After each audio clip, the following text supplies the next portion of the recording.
They called her the widow of Pine Harbor, not because she lost a husband, but because she kept finding new ones, and every time someone else's bank account stopped breathing. Rain makes this town honest.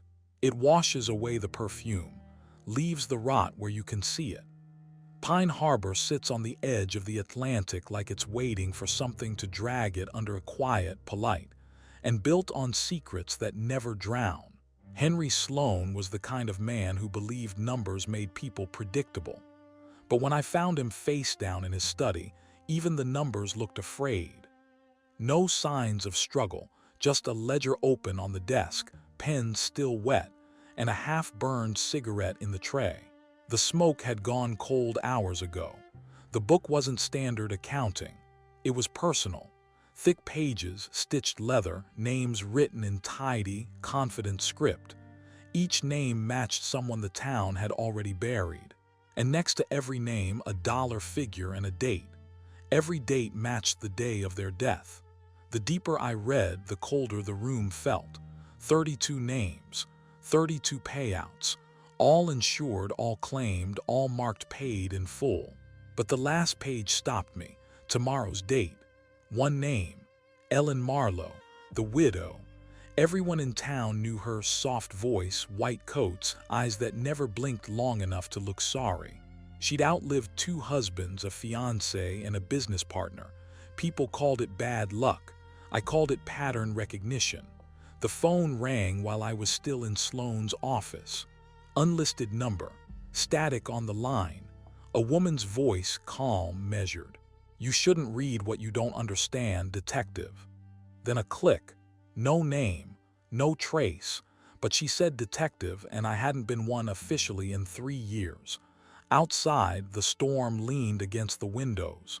In the glow of the streetlight, I could see the reflection of that ledger in the glass. It looked heavier than it was, like it knew something about me I didn't. I flipped one last page, and a photo slid out, folded, creased. Ellen Marlowe standing beside Henry Sloane at a ribbon-cutting ceremony. Her smile practiced, his already nervous. Behind them, a banner, Pine Harbor Mutual, securing your future.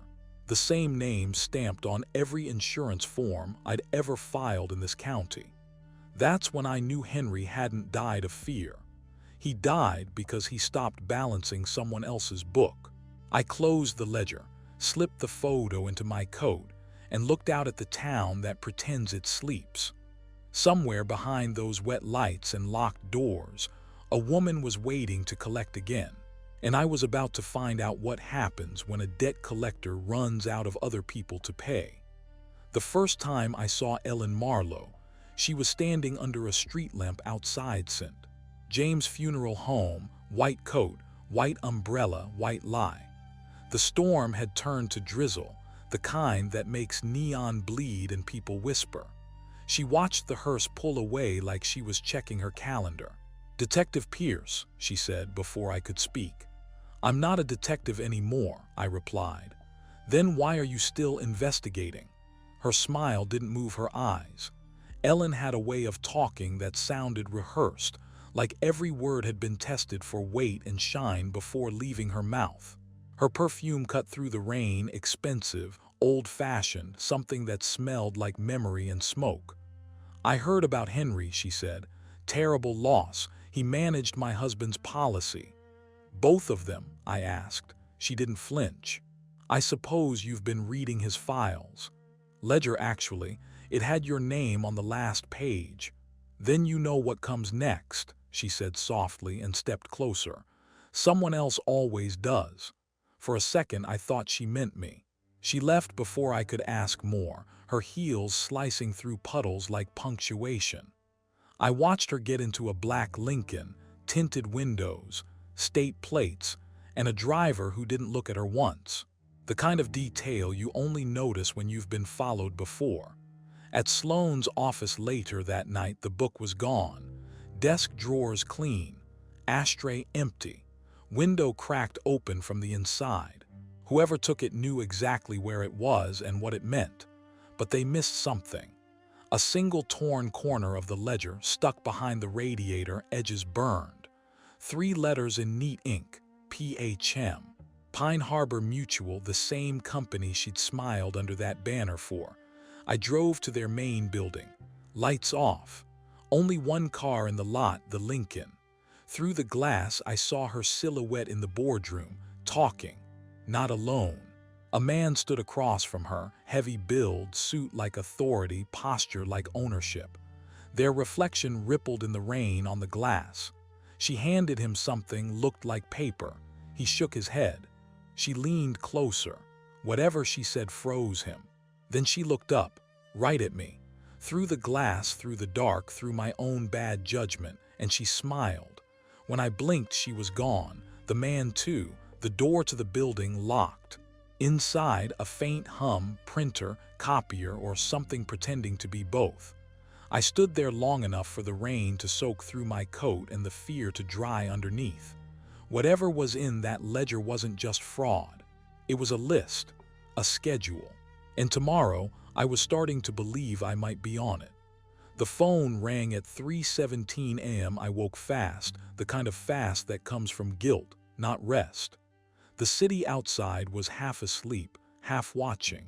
I let it ring twice before I picked up. "Pierce," I said, for a heartbeat, nothing, just static and breathing. Then my own voice came back through the line. "You should have left the book where it was." I sat up. "Who is this?" The voice on the other end chuckled, low, exact, familiar.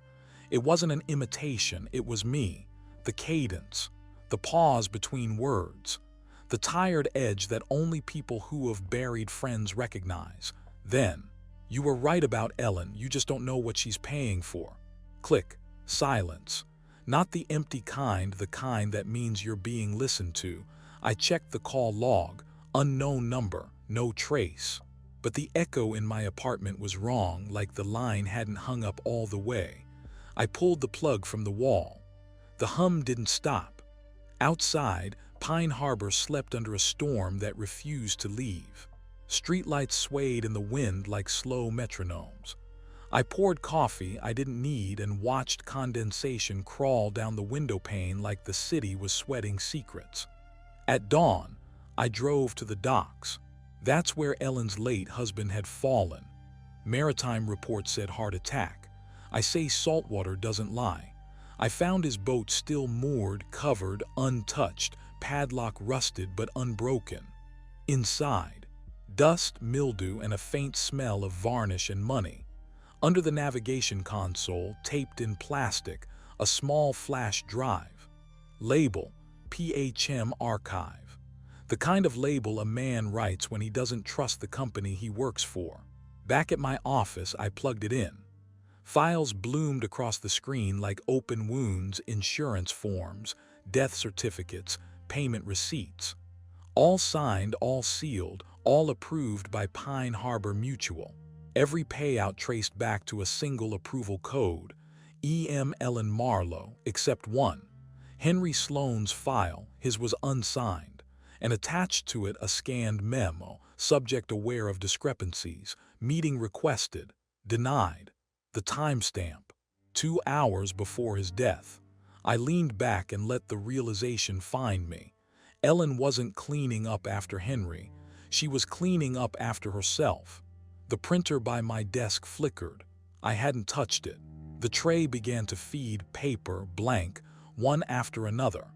The same way it had at the supermarket in the old case I never finished.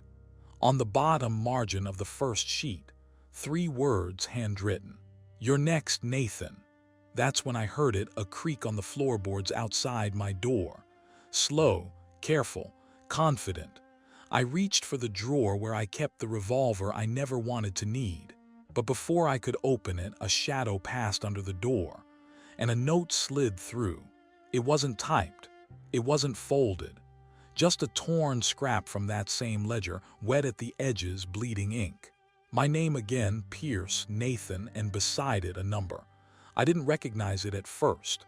Then it hit me. It was my old badge number. The rain outside started again, harder, closer, like the town itself was leaning in to listen. Someone wasn't just rewriting ledgers anymore. They were rewriting lives, and I had just become the next entry. By morning, Pine Harbor had gone quiet in that specific way a guilty town does, like it's holding its breath, waiting for someone else to confess first.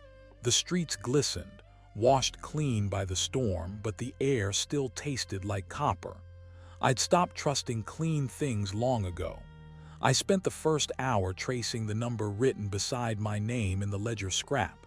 It wasn't an address. It wasn't a phone number either. It was an account, a life insurance policy closed 6 years ago. The name on it, Ellen Marlowe, beneficiary, Nathan Pierce. That stopped me cold. I'd never met her before Henry Sloane's death. Never signed a thing. Yet there it was, my name, written in black ink on a form filed by Pine Harbor Mutual, dated before I'd even moved to this town. The deeper I dug, the worse it got. The policy wasn't fake, it had been active, paid, terminated after claim processed. Meaning someone had already collected on me. Meaning, on paper, I'd been dead for 3 years. I drove to Ellen's house on Bayview Hill. It was the kind of place that pretended to be old money, gray stone, ivy, glass like teeth. The gate was open. That alone told me something was off. Ellen doesn't forget to close things. Inside, the air smelled faintly of bleach and lavender. The furniture too neat. The fireplace staged, logs never burned. A room lived in by someone who expects company but doesn't expect to stay. On the mantel, a photo in a silver frame. Ellen smiling next to a man I didn't recognize. Not Henry. He looked like me. Not exactly, but close enough for bad dreams. Same height, same jawline, even the same scar above the right brow. Under the photo, a caption in delicate script. Ellen and Nathan, 2017. I stood there too long. The kind of long that makes your heartbeat sound like footsteps. Then I heard the real ones behind me. Soft, deliberate, like someone who's seen too many crime scenes. Detective Pierce, a voice said. It was smooth, masculine, and unfamiliar. When I turned, a man in a dark suit stood near the doorway, badge half hidden under his lapel. Agent Cole, he said. Internal Affairs, Pine Harbor Mutual. He smiled, but it didn't reach his eyes. We've been expecting you. Expecting me? I asked. You usually expect the living. He ignored that. You took something from our office last night. The ledger, he nodded once. We'd like it back. It's gone, I said. Someone beat you to it. His gaze didn't move. No, you did. That's how the pattern works. He walked slowly around the room, hands in pockets, inspecting framed photos like he was touring a museum of crimes already solved. You think you're investigating a woman, he said, but Ellen Marlowe isn't a person. She's an inheritance, a position passed along.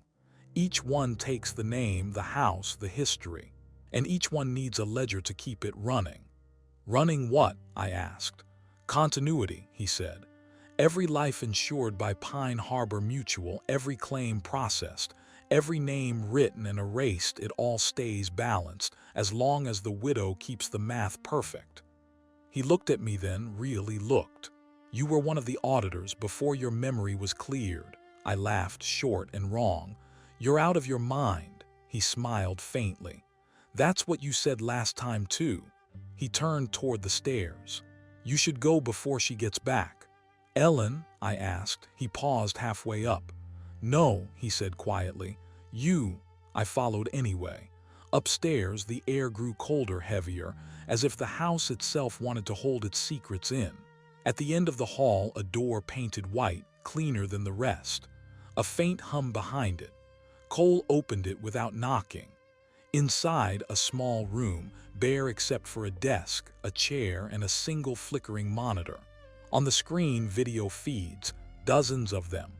Each one showed different rooms in Pine Harbor houses. Kitchens, bedrooms, offices, and in every frame, people writing in ledgers. Some looked terrified, some looked numb. One of them looked exactly like me. Same shirt, same coat. Sitting at a desk I didn't recognize, writing names I didn't remember. What the hell is this? I asked. Cole watched the screen calmly. "The archive," he said. "The real ledger never ends, it just finds new hands." He tapped the monitor, showing me. "This is your previous cycle. You wrote 26 names before they reset you. We were impressed." I took a step back. "You're saying I—" "Yes," he interrupted.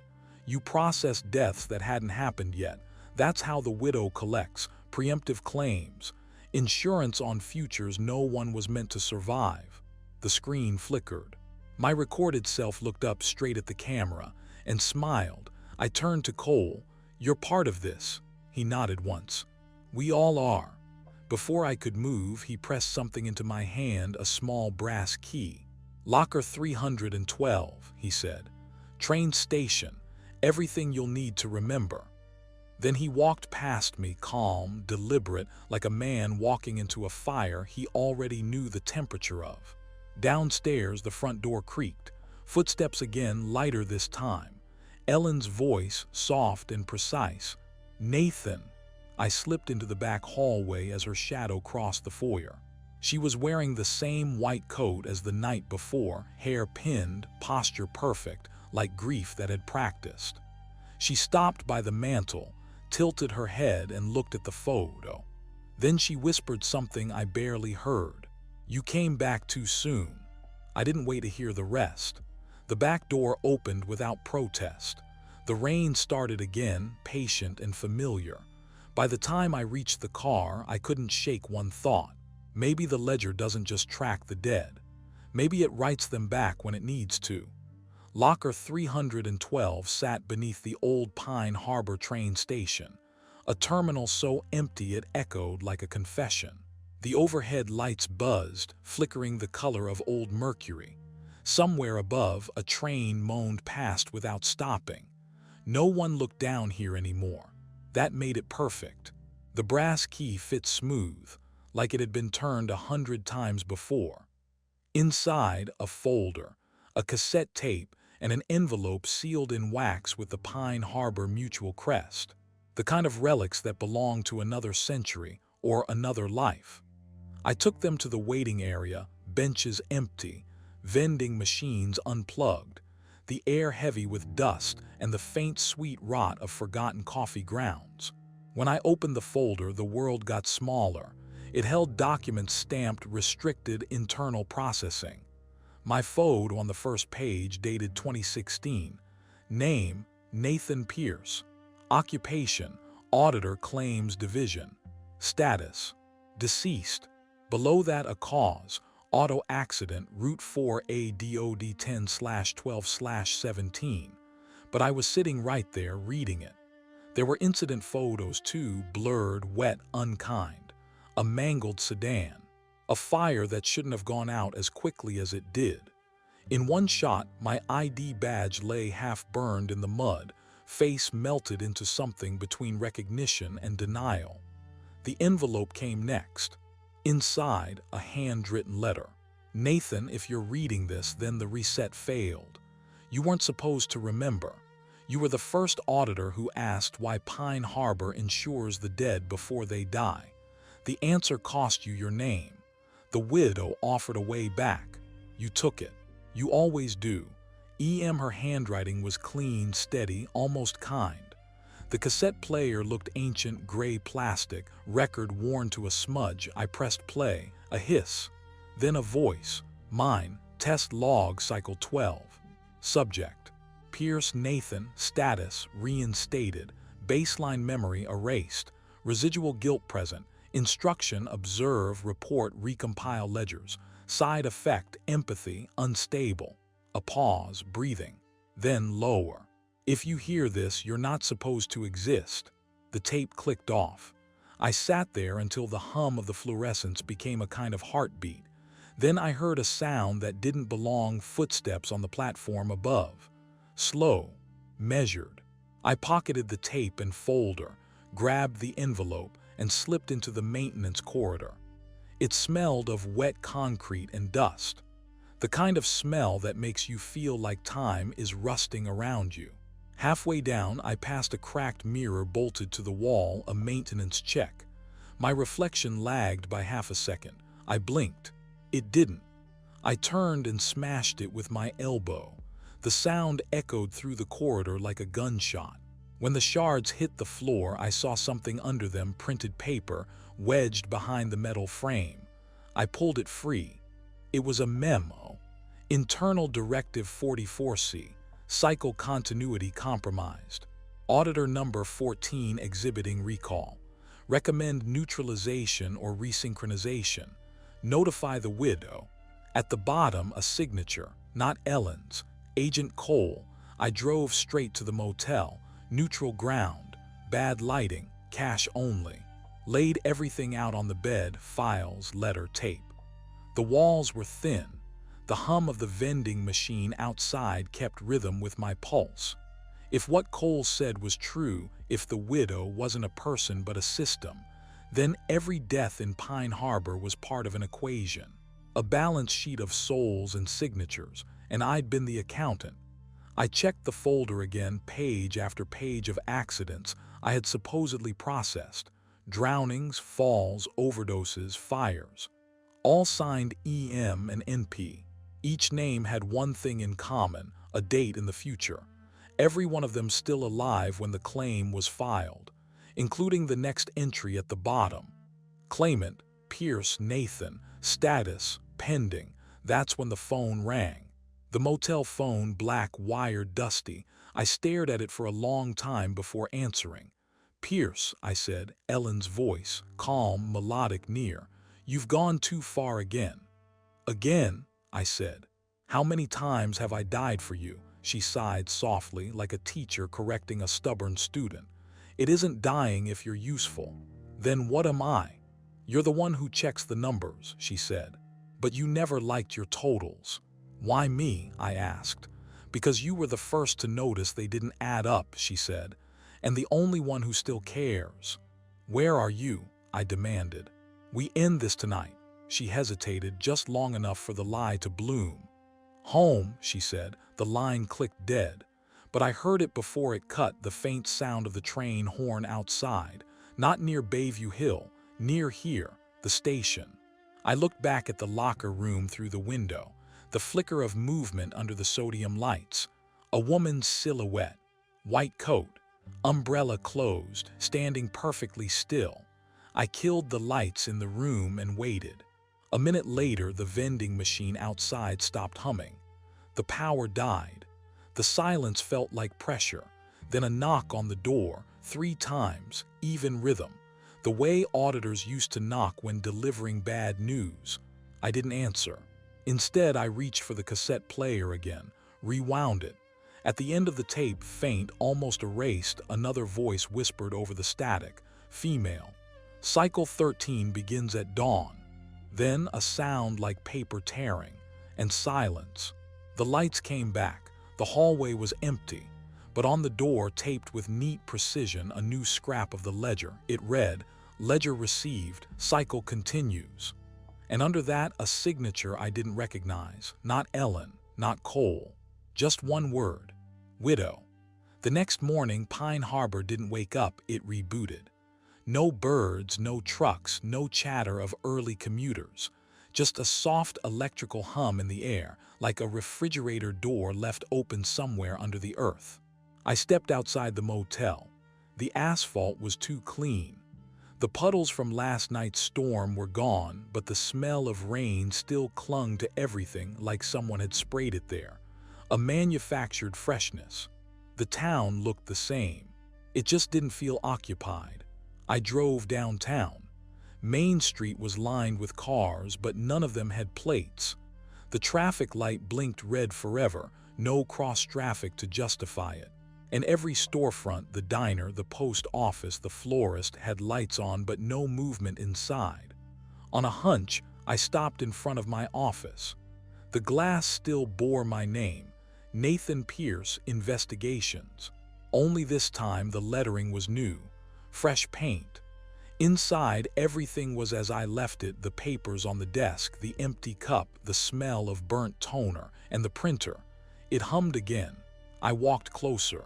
Paper fed through by itself, 1 page at a time. Lines of text scrolled out, not random numbers now, but sentences, my sentences. verbatim notes from the case, the phone call, the tape, even the mirror. Then a new line appeared. Cycle 13 initiated, Pierce assigned, Auditor retained. I pulled the plug. The machine kept printing, then stopped like it had been heard. Behind me, someone cleared their throat. Agent Cole stood in the doorway. Same suit, same calm, same tired eyes, but his tie was gone, and his badge wasn't there anymore. He looked less like an agent now, more like a survivor of his own paperwork. "You made it through 12, he said. "That's something." "What is this place?" I asked. "A town, a lab, a graveyard." "All three," he said. "The widow doesn't let anything die, she recycles." He moved to the desk, picked up one of the freshly printed pages, and smiled faintly. "Your narrative integrity's holding better this time. Less panic, more control." "What are you talking about?" Cole looked at me the way a doctor looks at a patient who's asking the wrong question. "This isn't your first Pine Harbor, Nathan. Every time a cycle collapses, corruption, exposure, moral failure, it resets. We keep a few key figures, adjust variables, try again. You've always been the same variable." "The auditor," I said. "The conscience," he corrected. "You're the part that resists." "Then why keep me?" he shrugged. "Without resistance, there's no balance. The widow needs doubt to measure belief. You're the equation's margin of error." The street outside flickered, not metaphorically, literally. The sunlight blinked like a bulb on low voltage. And for half a second I saw through it rows of identical streets, stacked like film frames, each one slightly different. A copy of a copy of a copy. When it stabilized, Cole was gone. I stood there, breathing too loud in a room that had stopped pretending to be real. On the desk, the printer spit one last page. The paper was darker, not white, but gray, like recycled stock. Instructions: proceed to Pine Harbor Mill. Verify completion of previous audit. Close all remaining accounts. Prepare for reintegration. At the bottom, the signature, EM Widow Proxy. I drove. The roads looped wrong turns that led back where they started, exits that didn't exist 5 minutes ago. The GPS said recalculating until I shut it off. When I finally saw the mill, it rose like a cathedral built by accountants. Tall, solemn, humming with unseen power. The gates were open. They always are when you're expected. Inside, conveyor belts ran without product. Machines turned. Counters clicked. The noise wasn't mechanical, it was clerical. Like someone balancing ledgers at the speed of God. And at the center, her. Ellen stood by a glass tank that wasn't water but light. It pulsed, slow and steady, the rhythm of a heartbeat. Inside it, shapes, faces. Thousands of them suspended like photos mid-flash. "Nathan," she said, and it sounded like my name had been practiced. "You kept the key. That means you remembered enough." "What is this?" I said. "What did you do to me?" She stepped closer. "You died, I brought you back, and you kept dying again. You're the most consistent pattern we've had." "You can't just—" "I can," she said. "It's insurance. The widow isn't about money anymore, it's about continuity. Humanity costs too much to restart from zero, so we reuse what works." "You're harvesting people," I said. "Reallocating," she corrected. "Do you recycle paper? This is no different. Every consciousness is an investment. Every mistake a deductible." "And me?" I asked. "What's my write-off?" "You," she said softly, "are the claim that never closes." Behind her, the tank brightened.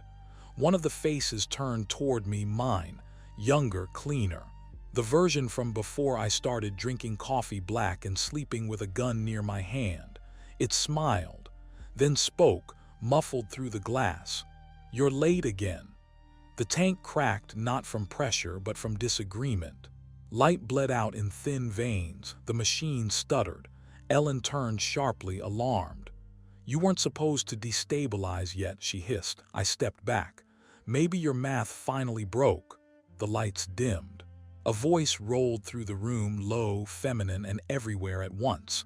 It wasn't Ellen, it was older, it was patient. Cycle 13 confirmed. Reconciliation pending. Auditor non-compliant, proceeding to overwrite. Ellen looked terrified. "The widow," she whispered. "She's awake." The floor trembled, every machine stopped. The faces in the tank opened their eyes in unison. Then everything went white. When I woke up, I was sitting at a desk, not the mill. My office, clean, quiet, printer humming. A calendar on the wall read January 3, 2016. A knock on the door, a woman's voice, "Mr. Pierce, from Pine Harbor Mutual. We'd like to talk about an auditing position." I looked at my reflection in the glass, younger again, fresh shirt, no bruise, no scars, and on the desk a fresh ledger, blank, waiting. The phone rang once, then twice. I picked it up. "Cycle 13, my own voice said on the other end. "Welcome back." When I opened my eyes again, I already knew where I was. That was new. Usually the resets came with amnesia, a neat cut and polish, mind wiped, conscience washed, soul ironed flat. Not this time. This time something stuck. My office smelled like the beginning of a loop. Fresh paper, cheap ink, and the faint perfume of whoever cleaned it before the cycle began. Outside the window, Pine Harbor looked brand new again. The same clouds, the same traffic light blinking red, the same faces pretending to be strangers. Only one thing was different. The ledger on my desk wasn't blank. The first line already had handwriting, my handwriting. "Cycle 13 is still running. If you're reading this, you didn't die right. Don't trust Ellen. Don't trust Cole. And whatever you do, don't balance the books." I stared at the words until they started to move. Then I saw what I'd never seen before. Faint indentations beneath them, another layer of text, pressed into the paper like someone had written, erased, and written again. The deeper I looked, the older it got. My own writing stacked in layers, dozens of versions, hundreds maybe, each one a warning, each one ignored. I felt sick. The printer beside me came alive, a sound I'd grown to hate. The same low hum, the same mechanical breathing. It printed one page, then another, until a small pile formed at my elbow. Each sheet had a name. Each name had a date. Each date was today. I flipped through them. Cole, Ellen, Vic, Sierra, and one more, Nathan Pierce. Status: pending collection. I burned the first 4 pages with my lighter. The 5th I folded carefully and slipped into my coat. This wasn't a town. It was an equation, written in blood and bureaucracy. But even equations collapse when a variable refuses to stay consistent. I spent the next hour tearing my office apart, looking for seams in the wallpaper, the floor, the glass. And I found one. Behind a loose panel in the wall, a small metal hatch. Inside, cables, black braided, pulsing faintly with blue light. A heartbeat for the machine that pretended to be Pine Harbor. I cut one. The lights dimmed. The street outside flickered like film again. For a moment, I saw through the illusion, empty houses filled with mannequins, streets looping into themselves, oceans that ended 10 feet out. A town inside a jar. Then I heard her. The widow. Not from a speaker, not from the air, from inside the walls. Soft, patient, deliberate. Auditor Pierce. Cycle instability detected. Reconciliation protocol initiated. Please remain compliant. "I'm done reconciling," I said. "Find someone else to die for you." "We already did," she said, the glass in the window fogged. Words appeared in condensation, written backward from the other side. "Do you understand now? Behind the fog, a face. Mine, older, broken. Eyes gone gray. I mouthed something I couldn't hear. Then the glass shattered inward. I hit the floor, rolled, pulled the pistol from the drawer, a relic from a previous loop. But the office was empty. The air itself felt like static. And in the middle of the room, a single sheet of paper drifted down. On it, printed clean, "Cycle 13 terminated, preparing 14. And below that, a single signature. Not Ellen's, not mine. A mark like an inked fingerprint spiral, almost organic. Under it, the word widow. I grabbed a pen, signed under it, not my name, a sentence. I refuse. The paper blackened, not from fire but from correction, like the system didn't know what to do with defiance. The lights in the room stuttered. Then silence. The printer coughed one last time. A new page slid out, blank except for a single line. Manual override granted. That's when I understood. The only way out wasn't escape, it was authorship. If the widow needed me to keep writing her ledgers, then I could write something else. Something she couldn't balance. I sat at the desk, took the ledger, flipped to the first empty page, and wrote a lie big enough to break her system. Cycle 14, Pine Harbor fully evacuated, all accounts closed, widow deceased, end of report. The room shook like it disagreed, but the lights didn't come back. The hum died, the paper stopped moving, and then quiet. Not the kind that waits, the kind that means it. I walked outside. The town was gone, replaced by fog and the outline of things that used to matter. No sound, no motion, just absence. I looked down at my hands, still ink-stained, still shaking. In my coat pocket, the folded page with my name on it was gone. In its place, a receipt. 3 letters written in the corner, not zeros this time, a word, free. When I finally looked up, dawn was rising over a place that didn't have a name anymore. No ledgers, no loops, just silence. The good kind. I left the pen on the road and walked toward it.